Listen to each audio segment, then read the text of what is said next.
জানিয়ে দিচ্ছি আজকের প্রধান প্রধান সংবাদ শিরোনাম। সঙ্গে আছি রীতা শ্রাবণ। মেহেরপুরে ঐতিহাসিক মুজিবনগর দিবস পালিত। জামালপুরে চন্দ্রায় গাছ কাটাকে কেন্দ্র করে মায়ের মৃত্যু। কসবায় বিদ্যুৎপৃষ্ট হয়ে দুই চাচাতো ভাইয়ের মৃত্যু। কসবায় অটো চালকদের উপর থেকে জিবির নামে চাঁদাবাজি বন্ধের দাবিতে বিক্ষোভ সমাবেশ। সুন্দরগঞ্জে বিএনপি নেতার বিরুদ্ধে মিথ্যা সংবাদের প্রতিবাদে মানববন্ধন। চালু হলো মহেশখালী কক্সবাজার নৌপথে সিটরা। এবং কসবায় হজ ওমরা প্রশিক্ষণ ও দোয়া মাহফিল অনুষ্ঠিত।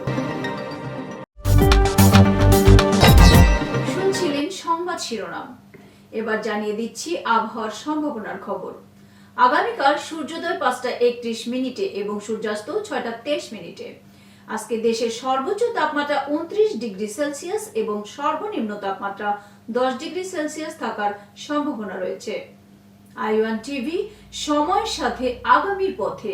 আই1 টিভি দেশ ও প্রবাসীর কথা বলে। ধন্যবাদ।